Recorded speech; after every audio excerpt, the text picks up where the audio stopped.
First, the top news headlines. Death toll mounts to 32 in Delhi violence.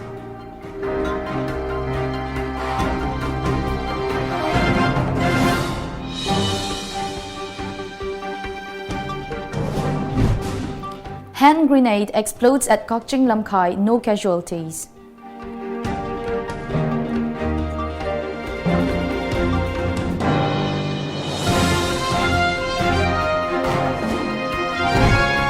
And India provides 15 tons medical aid to coronavirus-hit Wuhan.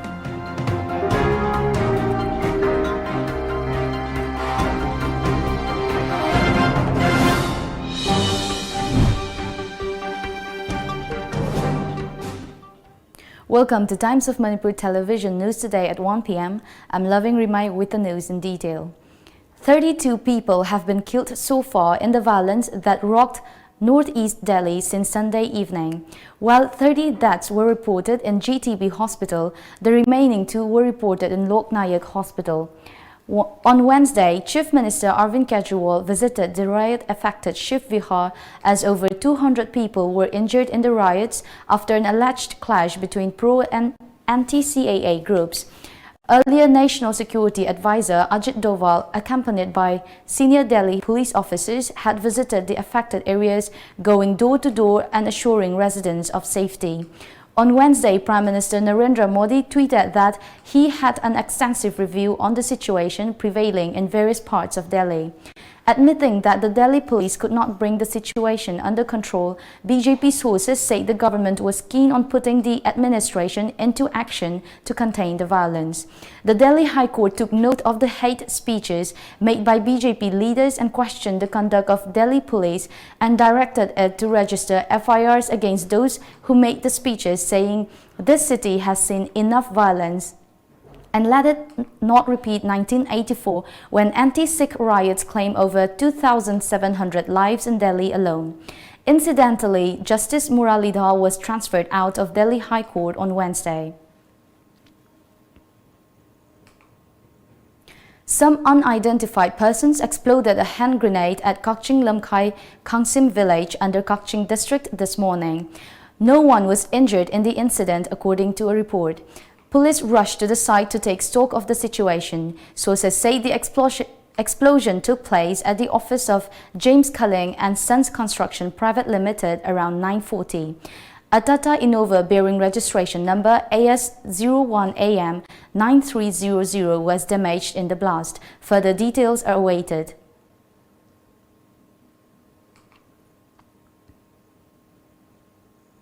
The government of India provided 15 tons of medical assistance comprising masks, gloves and other emergency medical equipment to China yesterday. As per reports, these supplies were delivered by an Indian Air Force C-17 special flight which landed on Wuhan, China last evening. This assistance has been provided in the wake of the coronavirus COVID-19 outbreak in China and the request by China to provide supplies such as masks and medical equipment. Prime Minister Narendra Modi had written to President Xi Jinping on February 8, expressing the solidarity of the people of India and the Indian government with the people and government of China, and also offered assistance to China in this hour of need as a gift. The assistance is also a mark of friendship between China and India and to celebrate 70th anniversary of establishment of diplomatic relations this year.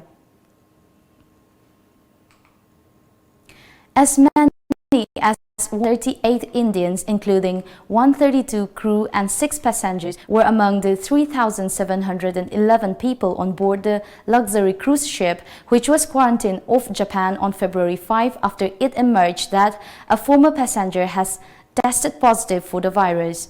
Of these, 16 were tested positive for coronavirus and will stay in Japan for treatment, while the remaining will be repatriated to India. The repatriation is being facilitated by the Indian government. Coronavirus has infected more than 80,000 people in 37 countries, causing more than 2,600 deaths in the past few months, as per media reports. Earlier this month, India had evacuated as many as 640 of its nationals from Wuhan, the capital of the Chinese province of Hubei, which has been the epicenter of the novel coronavirus. Let's take a short commercial break. Stay tuned for more updates. Admission open. The Knowledge Home Boarding Cum Coaching Center. Foundation course for class 9 and 10 will start from 18 April 2020 and foundation course for 11 and 12 will start from 15 April 2020. Course highlights: small batches, conceptual based knowledge, chapter wise tests, individual attention, regular feedback and parents teachers session, free personal counsel. For details, please contact the Knowledge Home Boarding Cum Coaching Center, Hata New Chekon Road. Lions Gym Health and Fitness. Competition kayada mana kaya fanglakraba well qualified trainers singi makhada hangdokchaba khutlai matik chana leiraba amadi nupa nupi punna sanaminaba yaraba gym ne. Admission fee ₹500 only. Monthly fee ₹500 only. 1 year ₹4,500. 6 months ₹2,400. 3 months ₹1,300.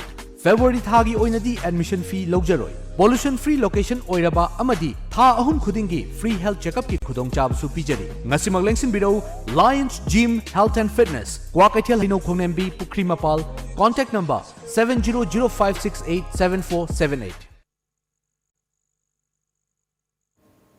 Welcome back after the break.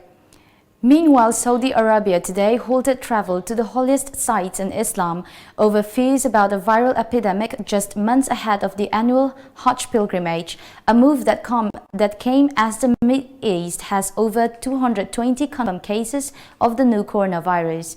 According to media reports, the extraordinary decision by Saudi Arabia stops foreigners from reaching the holy city of Mecca and the Kaaba, the cube-shaped structure the world's 1.8 billion Muslims pray toward 5 times a day. The decision also affected travel to Prophet Muhammad's mosque in Medina. Authorities also suspended entry to the kingdom to those with tourist visas from nations affected by the new virus. The decision showed the worry about the outbreak potentially spreading into Saudi Arabia, whose oil-rich monarchy stakes its legitimacy on protecting Islam's holy sites.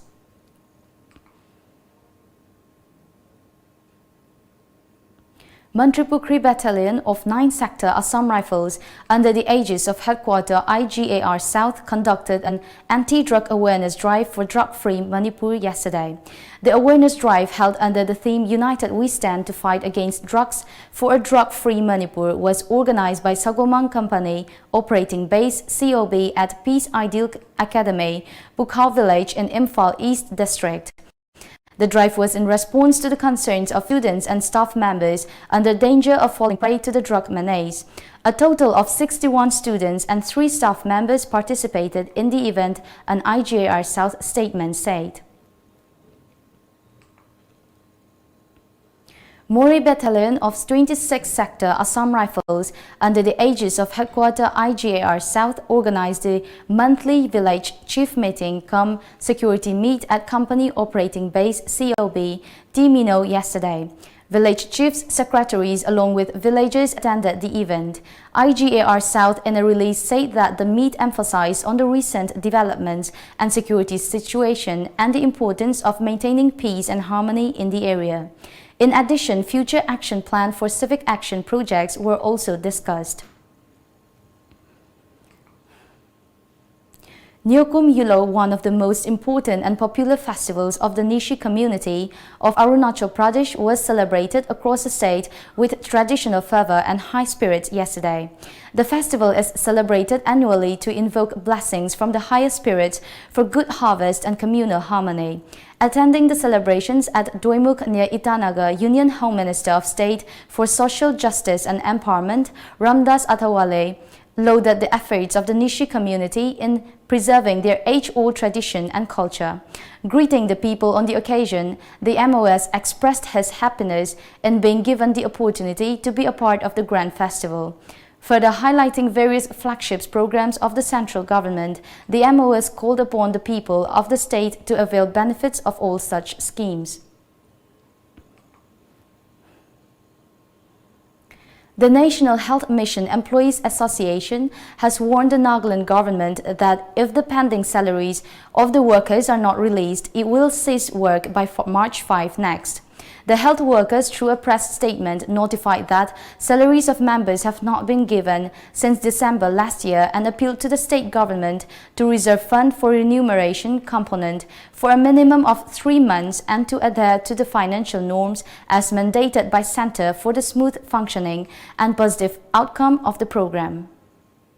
Let's take another short commercial break. Stay tuned. Nauka Hearing Aid Center. Kumja listing ama chapan marifom do ki hona chai kuntra manga hena Notice India ahan hearing aid clinic mo ne leklaba Nauka gi Infal Center ma hangjare TV ma phone gi konjel loinana nil khongum fam na ta bangam da gi awab mayok ne di na al koding mag wabi rogano Nauka Hearing Aid Clinic ngasi maklenshin directuna completely invisible water resistant amadi rechargeable loidaba digital hearing aid hapiu ta bangam gi pangal wala badong gi khangna chana ba single powers tambio ai khoi gi leifam di Nagamapal Main Road, Pawai Sangam Lekai, near Community Hall. Mobile number na 6009544159. Marks Time Classes. Chahi khuding gi leptana topper puthok liba CBSE gi amatangai raba coaching center. Well experienced teaching faculty. Akhanaba subject of tawbagi khudong chaba piri. Batch amada 15 students agi hena logjade. Admission form thazare. Form pishin bagi aroiba matam February kun. Akupa moral gidamak lengsun biraksi Marks Time Classes. Wangkai Mahubom Lampak. Phone number 9436288300 natraga 7005268735. Welcome back. The 38th edition of Agartala Book Fair 2020 is underway at International Fairground of Hapania last evening.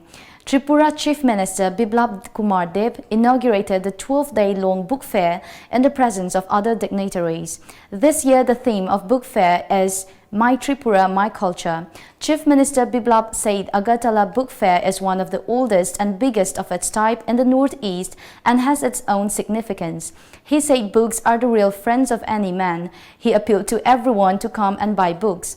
Around 3,000 artists from all 8 districts and a team from Bangladesh will perform in cultural events during the book fair. Besides, Kabi Sammelan and seminars will also be organized.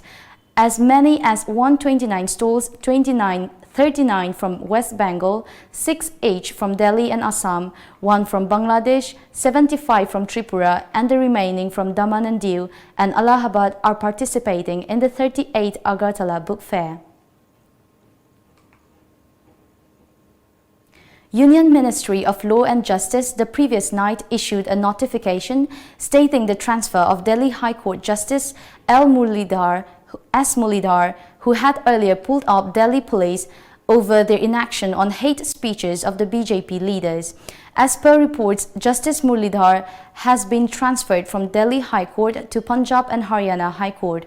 Notably, on February 12 last, the Supreme Court Collegium had recommended the transfer of Justice Muralidhar. However, the notification of the Ministry of Law and Justice came on the day when he came down heavily on the Delhi police for its inaction over registering hate speeches by Saffron Party leaders, reports added. And now let's take a look at the sports news.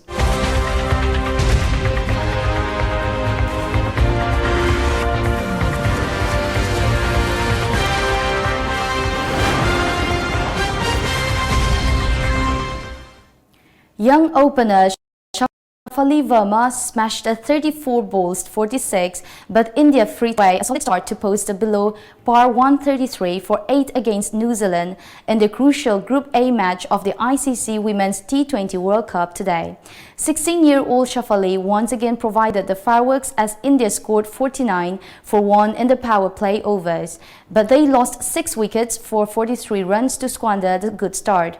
Smriti Mandhana, 11, who returned to the playing 11 after missing the last match due to illness, departed early. However, Shafali and Tania, 23, kept the scoreboard ticking, adding 51 runs to the second wicket. In the 10th over, Tania departed after being caught by Amelia Kerr at backward point.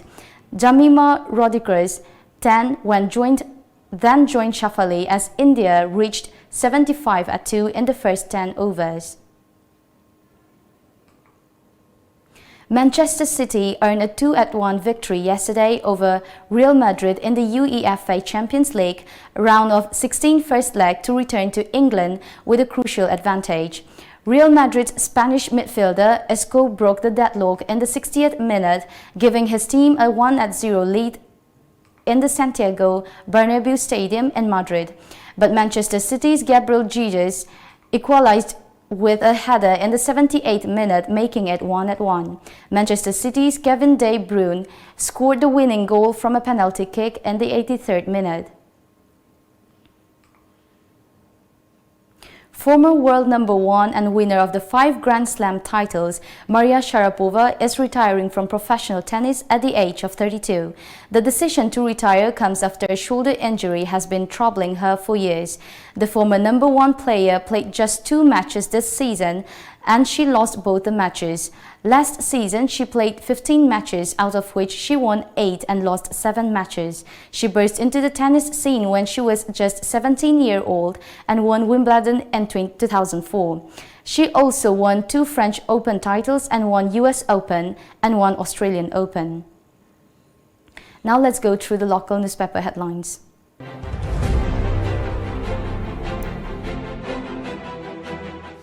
The Shanghai Express.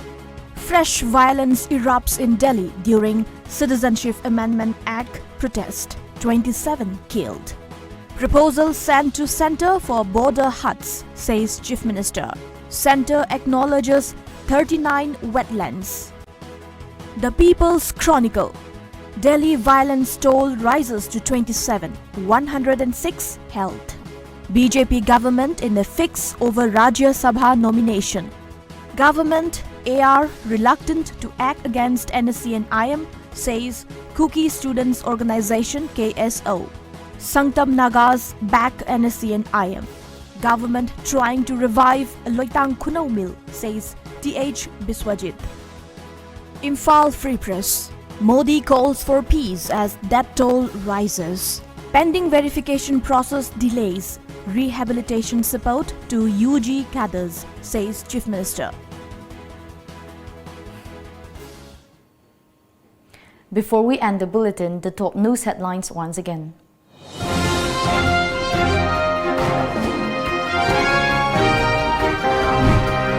Death toll mounts to 32 in Delhi violence.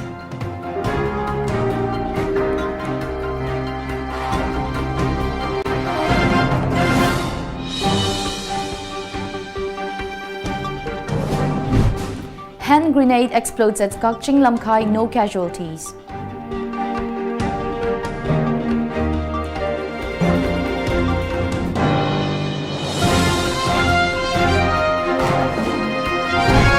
And India provides 15 tons medical aid to coronavirus-hit Wuhan.